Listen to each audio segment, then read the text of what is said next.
नमस्कार मु doctor Manorama Mahanti IMD Bhubaneswar पूरा ओडिशा राज्य विद्यालय ब्रिफिंग करुच्ची देखा गत 24 घंटार रेकर्ड तेबे राज्यर अनेक स्थान में हल्का मध्यम वर्षा रेकर्ड कर सहित प्रबल वर्षा 10टी स्थान में रेकर्ड कर जोटा कि झारसुगुड़ा सर्वाधिक वर्षा रेकर्ड कर 114.3 मिलीमीटर अलग जिला गुड़िक अलग जिले में प्रबल वर्षा रेकर्ड कर पूरा मौसमी वर्षा 1 जून रु नहीं 4 अगस्त पर्यंत टोटाल वर्षा रेकर्ड कर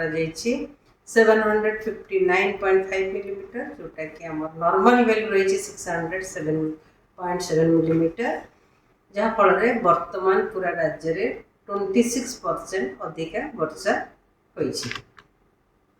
आगामी 24 घंटा जदि देखा आगामी 24 घंटा राज्य अनेक स्थान में हल्का मध्यम वर्षा होगार संभावना रही सहित गोटे कि दुईटा स्थान में बिजुली घड़घड़ी सह वर्षा हो झटका पवन भी र30 रु 40 किलोमीटर पर आवर सहित प्रबल वर्षा गोटे कि दुईटा स्थान में जमीक कोरापुट मयूरभंज केउंझर सुंदरगढ़ कोरापुट मालकानगिरी नवरंगपुर रायगड़ा कंधमाल गंजाम गजपति जिला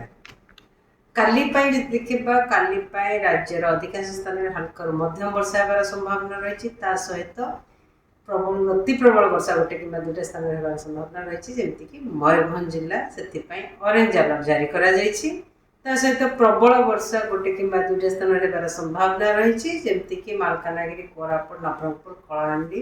रायगड़ा गजपति गंजाम कंधमाल नुआपड़ा सुंदरगढ़ झारसुगुड़ा एवं केउंझर जिले में अलग जिला गुड़िक गोटे कि दुईटा स्थान में बिजुली घड़घड़ी सहित वर्षा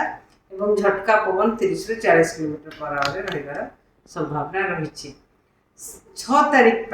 6 अगस्त के राज्य में अधिकांश स्थान में हल्का मध्यम वर्षा रहित गोटे कि दुईटा स्थान में बिजुली घड़घड़ी सहित झटका पवन 30 रु 40 किलोमीटर पर आवर रही संभावना रही एवं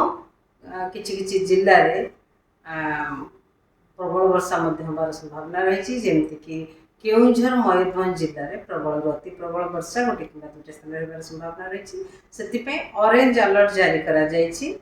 सहित प्रबल वर्षा होगार संभावना रही सुंदरगढ़ देवगढ़ अनुगुल ढेंकानाल जाजपुर बालेश्वर भद्रक गंजाम गजपति कंधमाल रायगड़ा कलाहांडी नुआपड़ा नवरंगपुर कोरापुट मालकानगिरी जिले में गोटे कि दुईटा स्थान में प्रबल वर्षा होगार संभावना रही 7 तारीख राज्य में अनेक स्थान में हल्का मध्यम वर्षा सहित बिजुली घड़घड़ी कांभा स्थान में बिजुली घड़घड़ी सहित झटका पवन 30 रु 40 किलोमीटर पर आवर रही संभावना रही मयूरभंज बालेश्वर भद्रक एवं केउंझर जिले में गोटे कि दुईटा स्थान में प्रबल वर्षा होगार संभावना रही 8 तारीख राज्य अनेक स्थान में हल्का मध्यम वर्षा होगार संभावना रही